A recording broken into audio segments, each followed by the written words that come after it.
está muy lentito. Ahí está. Cuando hablamos de hipersensibilidad, o sea, de que las personas, no todas las personas, dijimos que en este caso solo un 3% de las personas, perdón. Sí, este es mi vaso. Perdón. Ay, dicen que al que habla y al que canta se le seca la garganta.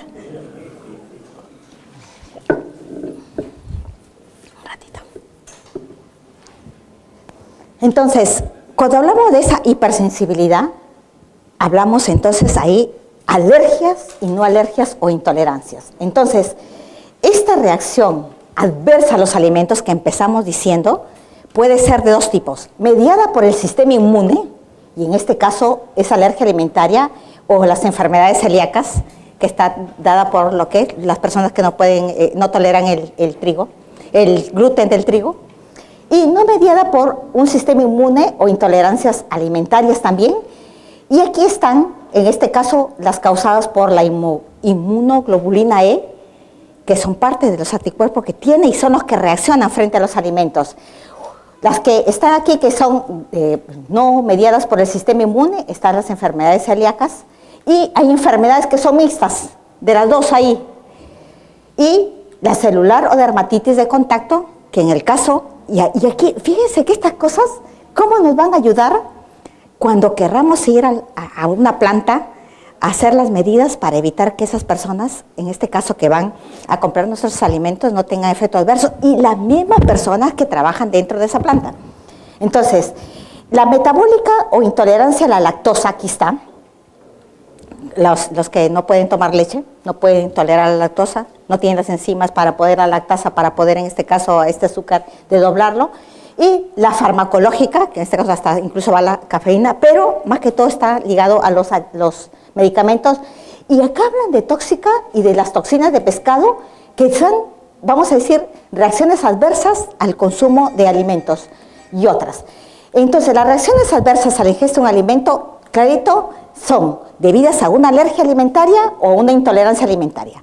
Pero clínicamente el término alergia alimentaria se refiere solo a las formas inmunológicas, a las que están aquí.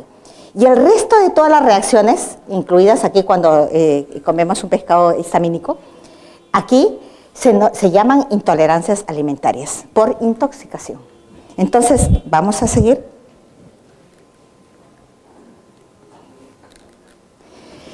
Encontré esto ¿cómo se llama documentos técnicos y científicos que saca el Sevier? No sé si ustedes utilizan estos documentos. En la que esas reacciones adversas a los productos pesqueros, ellos la parte inmunológica le hacen mucho énfasis que la enfermedad alérgica está, en este caso, mediada por esta inmunoglobulina E. Pero en las enfermedades, vamos a decir, de respuesta de reacciones adversas está por la presencia de parásitos de anisakis, ciguatera toxina, las escomprotoxinas, que son nada más que las histaminas, las biotoxinas marinas y en este caso el tóxico del pez globo. Entonces aquí se describen las reacciones adversas a los mariscos tras la ingestión. Algunas reacciones adversas a los mariscos no son, en este caso, son no inmunológicos, que pueden estar por aquí, y en este caso tratan de enfatizar de que esas aquí están ligadas también, por ejemplo, a una que tanto nosotros la manejamos, o estos que los manejamos siempre y los hemos manejado en los planes Hazard. En los planes Hazard. Vamos a mirar. Un poco complicado el sistema, en este caso, por la que el ser humano, ¿cómo se llama?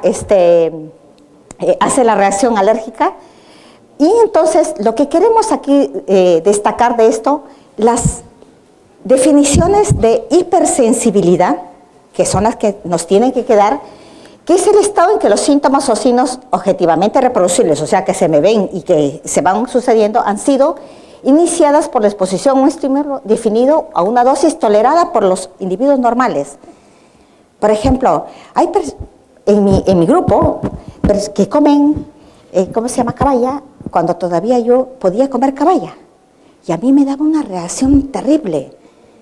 Y las otras personas nada. Yo decía, ¿pero por qué? ¿Qué es lo que está pasando? ¿Está malograda o no está malograda? ¿Está fresca, está fresca? ¿Qué pasa? Que en los casos de las personas con estas reacciones adversas, cualquier otro alimento exacerba, esa es la palabra, y los médicos te hablan, exacerba la reacción de la presencia de algún alimento que para todo el resto de los seres, el 97% de la población mundial, no le pasa nada, no le pasa nada. Y entonces vamos a definir los anticuerpos, que es nada menos que esa inmunoglobulina E, que es la respuesta del organismo, producida y secretada, dice, por los linfocitos B, en respuesta a un antígeno. El antígeno es nada más y nada menos que cuando ingresa el alimento se comporta como un antígeno en el organismo. Entonces, hay varias clases de inmunoglobulinas, la A, la D, pero en este caso la E es la que está, en este caso, muy ligada a las respuestas alérgicas con relación a alimentos. Se desconocen las circunstancias, pero el sistema inmunológico de algunas personas erróneamente produce esa inmunoglobulina a sustancias inofensivas como algunos alimentos, dando lugar a estas alergias alimentarias. Entonces, personas que producimos, o sea, de manera exacerbada, y esa producción hace más bien que en vez de que sea una defensa, es nosotros mismos, vamos a decir, producimos hasta la propia histamina y nos volvemos a enfermar, y esa es la reacción que tenemos en este caso y que se hace visible. Aquí algunas estadísticas de los alimentos, por favor, ahí están las referencias, acá están las referencias de dónde vienen. Los alimentos que causan más alergias, no es el pescado, en este caso las frutas. Se supone que la fruta no, y hay mucha gente, especialmente a los niños, que les causa muchas alergias. Y estaban hablando hasta de un 33% en este caso, de porcentaje. De frutos secos, les sigue frutos secos, acá están todos los manicitos, todos los, ¿cómo se llama? Las almendras, las pecanas, todos los frutos de árboles. El 22% de mariscos, los huevos el 16%, la leche un 13%, y recién está aquí el pescado. Las referencias nos hablan de que cuando ese efecto adverso más exacerbado empieza, en este caso vamos a decir en el ranking, si hicimos un análisis del nivel de riesgo, lo tienen en este caso los crustáceos. O sea, mucho más rápido, la reacción es más fuerte y la reacción, vamos a decir, es más severa. Y le continúan en este caso, ¿cómo se llama? Los pescados, o sea, es mucho menor la reacción, o sea, es mucho más lenta. Pero como miramos aquí, o sea, el pescado está hace como el 6º lugar de los que originan enfermedades por consumo de pescado y que dan una reacción alérgica en las personas. Entonces, ¿qué es lo que queremos definir acá? En este caso, con relación y que nos quede, ¿qué es un alérgeno? Es un antígeno que causa la alergia. Y la mayoría de estos alérgenos reaccionan con los anticuerpos, como ya dijimos y vimos en la gráfica, con esta inmunoglobulina E. Y ese alérgeno siempre va a ser esa sustancia extraña o la proteína que se comporta como un antígeno que estimula esa reacción alérgica. Cuando hablamos de alergia a los alimentos, es esa reacción de hipersensibilidad mediada por la inmunoglobulina que tienen algunas personas.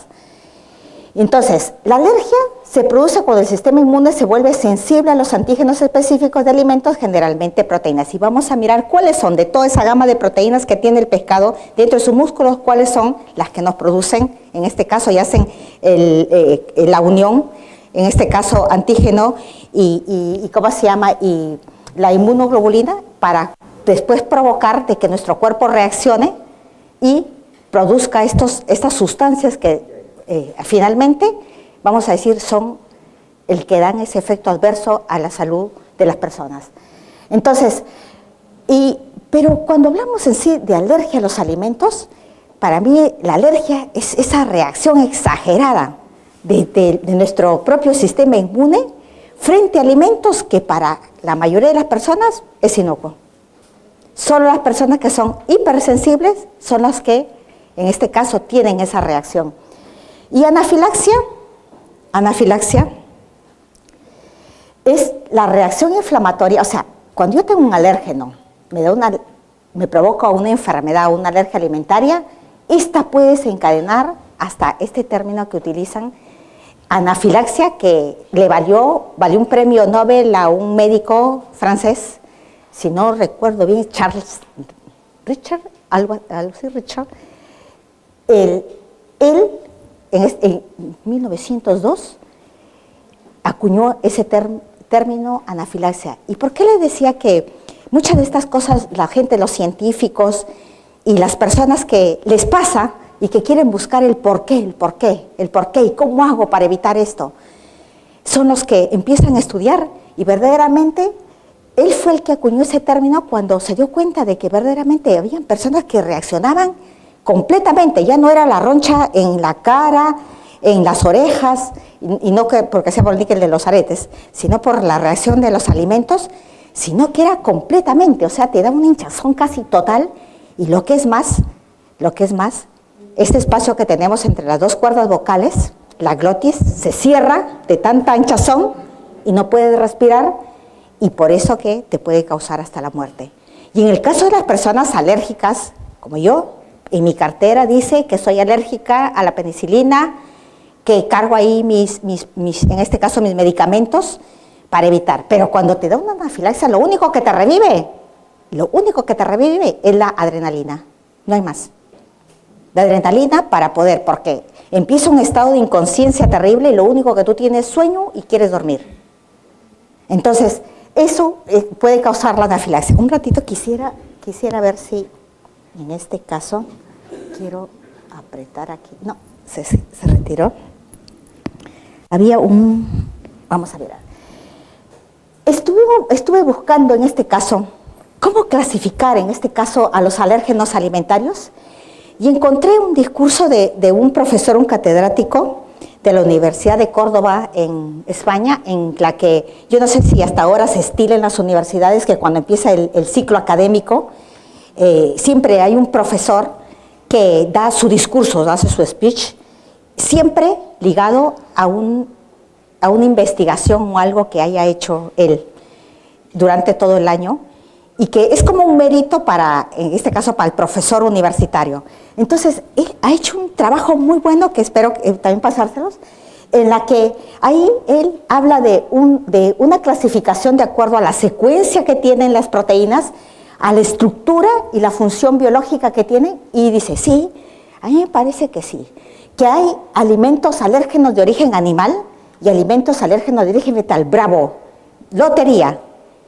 Así como tenemos la guía HACCP de los americanos, que cuando queremos hacer un análisis de peligros y hacer una evaluación del nivel de riesgo, ahí está la guía y siempre uno va y busca, uy, ¿está bien? ¿A quién tiene?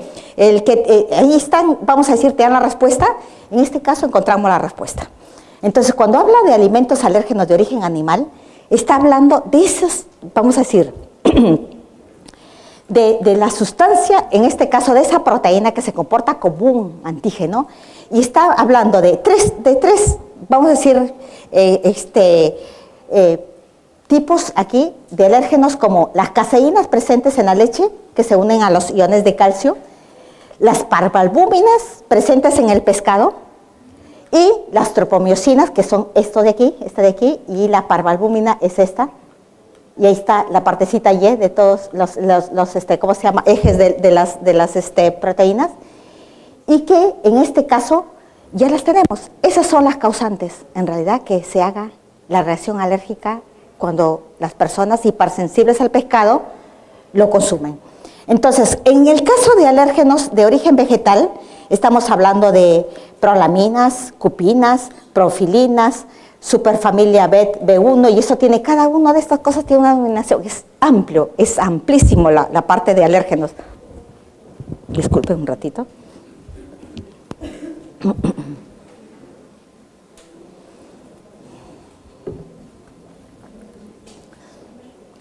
Y entonces, ya con esto, dicho esto, cuando yo quiero hacer mi análisis de peligros, en la que tengo que hacer un análisis de peligros, no solo en materias primas, sino también en los ingredientes y aditivos, yo me voy ya a la segura, que sé que esto, si voy a utilizar trigo, va a estar esto.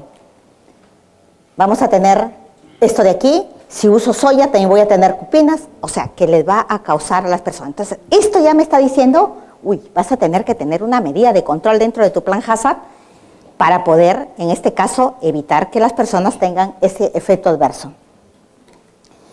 Y entonces, como hemos dicho que es una experiencia que hemos tenido y que la queremos, en este caso, entregar con ustedes y compartirla, los responsables de la seguridad alimentaria y inocuidad, en este caso hablamos de operadores, hablamos de los responsables del sistema de gestión de calidad y todo el equipo que tiene que trabajar con ellos, ¿qué deben conocer?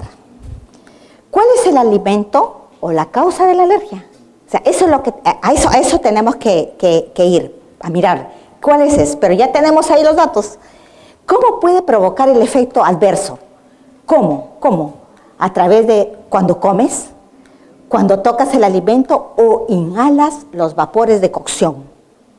Entonces, si yo sé que en este caso el efecto adverso va a ser al comer, ¿qué es lo que yo voy a tener que decirle a las personas? No comas pues, no comas. No toques el alimento, no tocar el alimento, y ahora justo las regulaciones del Código de Relaciones Federales, el 117, que modificó el 110 también de buenas prácticas de manufactura de los americanos, ese ya habla y nos dice que tenemos que tener, en este caso, controles durante el proceso para los alérgenos alimentarios. Entonces, y habla no de contaminación cruzada. ¿Por qué? Porque no es una contaminación, el alimento está, vamos a decir, sin ninguna carga microbiana que pueda decir que es objetable. Nada. Simplemente dice que no se toque el alimento alérgeno, no lo toquen en los casos de que va a ir a otro alimento que se esté procesando y en la que no se va a informar sobre él.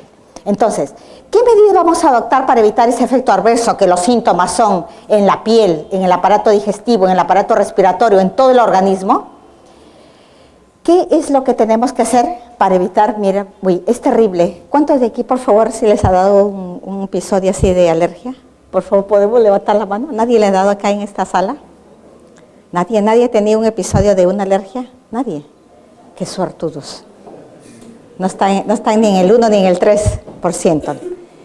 Y porque incluso no solo es comezones, sino son incluso diarreas, calambres, exposiciones, que parece que no fuera una alergia y resulta que es por en este caso, la alergia o la intolerancia. Entonces, estos son los síntomas: picazón en los ojos, en la garganta, en los labios, en el rostro,